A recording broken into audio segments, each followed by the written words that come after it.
এখন চলে এলাম দাড়িবেড়ার বই দোকানে। দাড়িবেড়ে যে বই দোকানটা রয়েছে ওই জায়গাটাতে চলে এসেছি। ওষুধ নেওয়া ডান, তাহলে পেমেন্ট তো করতেই হবে। অনেকদিন পরে একটু মাংস নিলাম, মাংস খাওয়ার খুব ইচ্ছে হচ্ছিল, তাই মাংসটা নিয়ে নিলাম। এখন বর্তমানে ভাইয়েরাও সঙ্গে রয়েছে, এই যে তো এদের সঙ্গে একটুখানি এখানে টাইম স্পেন্ড করবো। ভাইদের সঙ্গে নিয়ে এখন একটু ফুচকা খাওয়া যাক। আর কি টেস্ট ছিল বন্ধুরা! এই যে বন্ধুরা, লাল লাল ঝাল ঝাল মাংস দিয়ে লেবুর রস দিয়ে লবণ দিয়ে ভাতটাকে ভালো করে মাখিয়ে নিচ্ছি। পাতলা পাতলা মাংসর ঝোল, টেস্ট তো হবেই। এই যে দেখো বন্ধুরা, সত্যি মাংসটা সত্যি সেরা ছিল। নমস্কার, কেমন আছেন সবাই? এসটি ব্লগ চ্যানেলে আপনাদের সকলকে স্বাগত জানাই।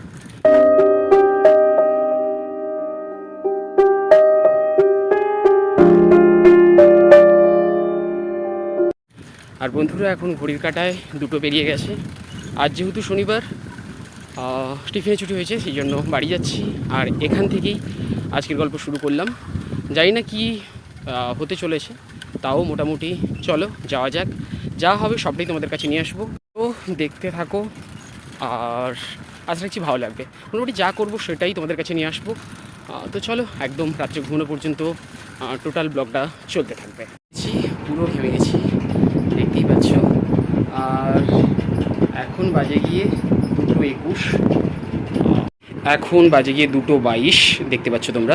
তখন 2:21 বললাম, আর 1 মিনিট তো হয়ে গেল। তো যাই হোক, আর এখন মোটামুটি ফ্রেশ হতে হবে। ফ্রেশ হয়ে পেট পুজো করতে, মানে দুপুরে যে পেট পুজো যে ব্যাপার থাকে, পেট পুজো করতে হবে। তো চলো ফ্রেশ ট্রেশ হয়ে নেওয়া যাক। হয়ে তারপরে পেট পুজো যখন করতে বসবো, তখন কী কী মেনু রয়েছে সেটা তোমাদের সঙ্গে শেয়ার করবো। বসে গেলাম দুপুরের পেট পুজো করতে। আর যদিও টাইমটা এখন দুপুর নয়, এখন ঘড়ির কাঁটায় অলরেডি 3টে বেজে, প্রায় 3টে বেজে গেছে, এরকম একটা সিচুয়েশান। তো যাই হোক, পেট পুজো করতে বসে গেছি। আর আইটেম রয়েছে ভাত, আর সাথে ডিম ভাজা ছিল। আর এখানে দেখতে পাচ্ছ একটা শাকের তরকারি। শাকের তরকারির মধ্যে চিংড়ি মাছ দেওয়া ছিল। সত্যি টেস্টটা অসাধারণ লাগছিল। আর একটা আমার ফেভারিট, সব থেকে ফেভারিট, সোয়াবিনের তরকারি। সোয়াবিনের তরকারির মধ্যে জাস্ট ফাটাফাটি লাগে। কার সোয়াবিনের তরকারি খেতে ভালো লাগে অবশ্যই কমেন্ট সেকশনে কমেন্ট করে জানাবে। আর সেই সাথে রয়েছে আম রয়েছে। তো এই সমস্ত কিছু দিয়ে পেট পুজোটা সেরে নিলাম বন্ধুরা। পুজো ডান। আর এখন বর্তমানে রুমের মধ্যে চলে এসেছি, একটু রেস্ট নিতে হবে। আর তারপরে বিকেলবেলায়, অলরেডি বিকেল হয়ে গেছে, 3টে বেজে গেছে, মানে আর হয়তো 1 ঘন্টা বড় জোর একটু রেস্ট নেবো। তারপরে আবার বেরোতে হবে। বেরোনো বলতেই আজকে পড়ানো রয়েছে আমার একদম 6:30 7টা নাগাদ। তার আগে আমাকে কিছু কাজের জন্য বেরোতে হবে। বোর্ডে যে লেখা হয় তার কালি আনতে যেতে হবে। সেই সঙ্গে বাবার ওষুধ রয়েছে, আরও বাড়ি টুকটাক কাজ রয়েছে। সমস্ত কিছুটাই বিকেলবেলায় করতে হবে। তো তখন তোমরা এক এক করে সেটা দেখতেও পাবে। এখন বর্তমানে আপাতত রেস্ট নেওয়া যাক।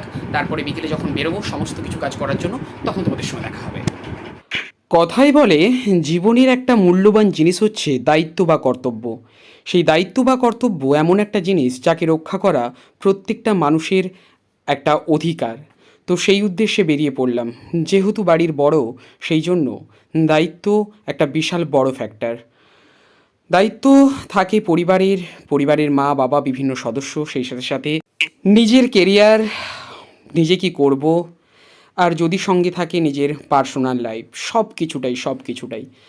তো সেই সমস্ত কিছুই মাথায় নিয়ে কাজের উদ্দেশ্যে বেরিয়ে পড়েছি। তোমাদের সঙ্গে তখন শেয়ার করছিলাম যে কী কী কাজগুলো রয়েছে। সেই সমস্ত কাজের উদ্দেশ্যে বেরিয়ে পড়েছি, এক এক করে তোমরা দেখতে পাবে। আর সঙ্গে এই ভাইগুলো রয়েছে, এরা আমার কাছে টিউশন পড়ে। তো এদের সঙ্গে আমার সম্পর্ক সত্যি বন্ধুত্ব সুলভ। ওরাও আমার সঙ্গে ভাইয়ের মতো মেশে, আমিও ওদের সঙ্গে দাদার মতো মিশি। এভাবেই চলছে ওদের সঙ্গে সময়, এভাবেই ওদের সঙ্গে সময় কাটাই, সব কিছুটাই। তো চলো, এখন যে কাজে বেরিয়েছি সেই কাজগুলো এক এক করে তোমরা দেখতে থাকো। প্রথমে চলে এসেছিলাম দাড়িবিড়ে স্কুল মোড়ের যে বই দোকান, এই দোকান থেকেই বিভিন্ন বই যেগুলো আমার দরকার হয় সেগুলো আমি নিয়ে যাই। তো যাই হোক, এখন চলে এসেছি মার্কারের, মানে বোর্ডের যে কালিগুলো হয়, মার্কারের যে কালি, সেই কালি কেনার জন্য।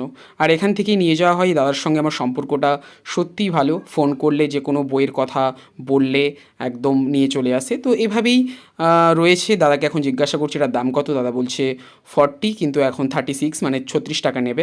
তো যাই হোক, এখান থেকে এই মার্কারের কালি কিনছিলাম। দু একটা বইয়ের সম্বন্ধে একটু জানার ছিল যে কবে প্রকাশ হবে। বই দোকানের কাজ মিটিয়ে চলে গেছিলাম দাড়িবেড়িয়ার আর একটা যে ওষুধ দোকান রয়েছে সেই দোকানে চলে গেছিলাম।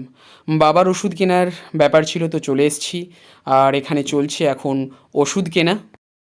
এই যে ওষুধগুলো এখন রেডি হচ্ছে, ওষুধগুলো রেডি করে দিচ্ছে কোনটা কী নিতে হবে সেটাই, আর এখন চলছে হিসাব, ওষুধের হিসাব চলছে। আর ওষুধ যখন নিয়েছি পেমেন্ট তো করতেই হবে, এই যে করে দিলাম পেমেন্ট। তারপর চলে এসেছিলাম একটা ড্রেস দোকানে, এটা দাড়িবেড়েতে রয়েছে, মানে দাড়িবেড়েতেই সব কাজ মিটিয়ে এসেছিলাম। ওখান থেকে একটা ড্রেস নিয়েছিলাম এবং সেই সঙ্গে সঙ্গে দাদা ট্র্যাকস্যুট কিছু দেখিয়েছিল, সেগুলো দেখছিলাম, বললাম যে পরে এসে নিয়ে যাব, বেশ ভালোই লাগছিল। অনেকদিন থেকে ভাবছিলাম যে একটু মাংস টাংস খেতে হবে, তাই যখন এখানে কেনাকাটা করছিলাম টুকটাক জিনিস, তো ভাবলাম একটু মাংস নিয়ে নেওয়া যাক। প্রায় 10-12 দিন মাংস টাংস খাওয়া হয়নি, কারণ সেই সময় একটু চাপের মধ্যে ছিলাম, আগের ভিডিওতে বলেছি। তাই এই দোকান থেকে মাংস নিয়ে এখান থেকে বেরিয়েছিলাম। এখন চলে এসেছি মোটামুটি, এই যে দেখতে পাচ্ছ দাড়িবেড়া মন্দির, এই দাড়িবেড়া কালী মন্দির, এটা নিয়ে তো আগেও অনেক ভিডিও পোস্ট করেছি, তো সেটা আমার চ্যানেলে চলে গেলে দেখতে পেয়ে যাবে। আর এখন মন্দিরের অপোজিট সাইডে, মানে অপোজিট সাইডে নয়, ঠিক পাশে যে মাঠটা রয়েছে, মাঠটাতেই রয়েছি। ঠিক আছে, মাঠে যে কেনাকাটাগুলো ছিল সেগুলো তো সবই তোমরা দেখা হয়ে গেছে। আর এখন বর্তমানে ভাইরাও সঙ্গে রয়েছে, এই যে তো এদের সঙ্গে একটুখানি এখানে টাইম স্পেন্ড করবো, টাইম স্পেন্ড করে তারপরে এখান থেকে বেরোবো। আর এই যে মাঠ, এই মাঠটাতে অলরেডি হচ্ছে বড় ক্রিকেট টুর্নামেন্ট হয়, বিশাল বড় মাঠ এটা দাড়িবেড়া, দেখতেই পাচ্ছি মাঠটা। তো যাই হোক, আপাতত এখানে কিছুক্ষণ টাইম স্পেন্ড করবো, টাইম স্পেন্ড করে তারপরে এখান থেকে বেরিয়ে যাব। বেরিয়ে তো যাব ভাবছিলাম, তারপরে দেখলাম মন্দিরের সামনে ফুচকা দোকান বসেছে। আর এই দাদাটা তো দেখার সঙ্গে সঙ্গেই চিনতে পেরে গেছে, গল্প করছে যে মাস্টার এখন আসা হয় না কেন। আমি বললাম যে এই পাশে এখন একটু কম আসা হয়। তো দাদার সঙ্গে একটু কথা বলছিলাম আর ফুচকাও খাচ্ছিলাম। এই যে ফুচকা খাচ্ছে, দাদার ফুচকাটা সত্যিই টেস্ট ছিল, ভাইরাও বলছিল যে সত্যিই টেস্ট। এই যে ফুচকা খেতে খেতে প্রদীপ লুকিয়ে পড়ছে, এইভাবেই চলছিল ফুচকা খাওয়া। তো এখন বাড়ি যাচ্ছি, আর যে ভাইরা ছিল সে ভাইরা তাদের বাড়ি পৌঁছে গেছে। এই যে ভাইরা রয়েছে মোটামুটি, তো বাড়ি যাওয়া হচ্ছে, বাড়ি যাওয়া যাক, বাড়ি গিয়ে ফাইনালি তোমাদের শুরু করবো। এখন বাজে 6টা 19, আর সমস্ত কাজ মিটিয়ে বাড়ি চলে এসেছি। এইবার তো পড়ানো রয়েছে, বলছিলাম 6:30-7টা নাগাদ পড়ানো রয়েছে সন্ধেবেলা। তো এবার ওপরে পড়াতে যাব, আর পড়িয়ে আসার পরে রাতে স্পেশাল মেনু মাংসর ঝোল ভাত, তো সেটা তোমাদের সঙ্গে শেয়ার করব। তোমাদের সঙ্গে শেয়ার করলাম যে ওপরে পড়ানো রয়েছে, তো ওপরে পড়াচ্ছিলাম। আর ওদেরকে ছুটি দিয়েছি 9:20-25 নাগাদ। তারপরে এসে একটুখানি বসেছিলাম, কিছু কাজ টাজ ছিল সেগুলো করছিলাম, মানে স্কুলের কিছু কাজ ছিল সেগুলো করছিলাম। আর এখন মা ডাকলো, বললো যে রাতের পেট পুজো করতে হবে। আর তখন তো দেখছিলে যে মাংস কেনা হয়েছিল, তো সেই জন্য রাতের রেসিপি পাতলা পাতলা মাংসের ঝোল হয়েছে, একদম বাঙালিয়ানা ব্যাপার রয়েছে। তো চলো সেটা তোমাদের সঙ্গে শেয়ার করবো, সেটা তোমাদেরকে দেখাবো। তো চলো একদম তোমাদের সঙ্গে দেখা হচ্ছে খেতে বসে। বসে গেলাম রাতের পেট পুজোর জন্য, আর রাতের পেট পুজোর স্পেশাল মেনু পাতলা পাতলা মাংসের ঝোল। আর এই যে দেখতে পাচ্ছ ভাত রয়েছে, লেবু রয়েছে, লঙ্কা রয়েছে, লবণ রয়েছে, আর তার সঙ্গে এই যে লাল লাল পাতলা পাতলা মাংসের ঝোল। একে দিয়ে জমিয়ে পেট পুজোটা শুরু করলাম, আর তোমরাও দেখতে থাকো, তোমাদের সঙ্গে শেয়ারও করছি। প্রথমে ভাতে একটু লবণ মাখিয়ে নিলাম, এরপরে লেবু, এই যে লেবুটা বারবার হড়কে চলে যাচ্ছে, যাই হোক লেবুটা ভালো করে নিচড়ে নিলাম, নিয়ে ভাতটাকে ভালো করে মাখালাম ফার্স্ট। তারপর সেই লাল লাল ঝাল ঝাল মাংসের পাতলা পাতলা ঝোল ভাতে ঢেলে নিয়েছি, আর ভালো করে ভাতটাকে মাখিয়ে নিচ্ছি। এই যে দেখতে পাচ্ছ তোমরা, ভালো করে ভাতটাকে মাখিয়ে নেওয়া হচ্ছে। এবার তাহলে মাংসর ঝোলের যে আলুটা, সেই আলুটাকে ভাতের সঙ্গে মাখিয়ে নেওয়া যাক। আলুটা তো ভাতে মাখিয়ে নিয়েছিলাম, এবার আলুটা দিয়ে টেস্ট করলাম, মাংসের জুসের সঙ্গে আলু, তার সঙ্গে ভাত, জাস্ট ফাটাফাটি লাগছিল। আর সত্যি কথা বলতে এই যে আলুটা খাচ্ছি, মাংসের ঝোলের যে আলুর একটা স্পেশাল ব্যাপার থাকে সত্যি বলতে। তো যাই হোক, আলু দিয়ে টেস্ট করতে হেভি লাগছিল। এইবার মাংসটা টেস্ট করা যাক। এই যে মাংসটা টেস্ট অলরেডি করেছি, সত্যি কথা বলতে মাংসটা ভালো লাগছিলো, বেশ হেভি রকমভাবে, মানে খুব ভালোভাবেই মাংসটা সেদ্ধ হয়েছে, বেশ একদম একদম তুলতুলে হয়ে গেছিলো। তো যাই হোক, খেতে সত্যিই সেরা লাগছিলো, তোমাদের সঙ্গে এই যে শেয়ার করছি, দেখতেই পাচ্ছ।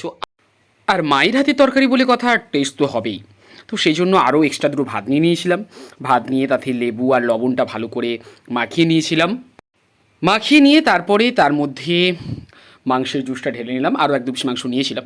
টেস্ট ভালো হয়েছে, আর মায়ের হাতের রান্না খেতে তো হবেই। তো সেই জন্য মাংস অলরেডি নিয়ে নিয়েছিলাম। আর এই যে তোমাদেরকে দেখাচ্ছি, তখন বলছিলাম মাংসটা খুব নরম ছিল, এই দেখো সঙ্গে সঙ্গে হাত দেওয়ার সঙ্গে সঙ্গে মোটামুটি ভেঙে যাচ্ছে, এতটাই ভালো সেদ্ধ হয়েছিল। তো যাই হোক, ভালো করে ভাতটাকে মাখিয়ে নেওয়া হচ্ছে। তারপর আরও একবার মাংসর যে টেস্ট করছি সেটা তোমাদের কাছে শেয়ার করছি। প্রথমেও বলেছি, আবার লাস্টে বলছি, মানে পেট পুজো লাস্টের দিকে বলছি, সত্যি রান্নাটা ভালো হয়েছে।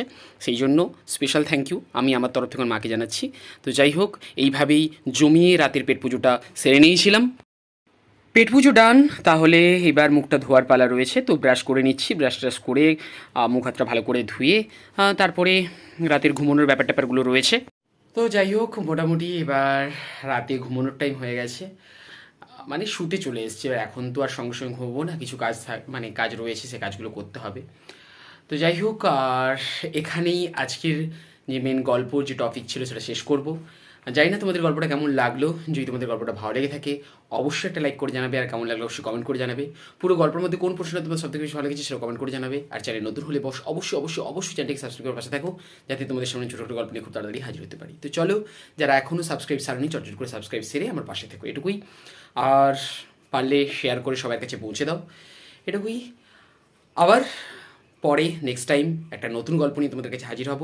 ততক্ষণের জন্য তোমরা সুস্থ থেকো, ভালো থেকো। Tata and good bye.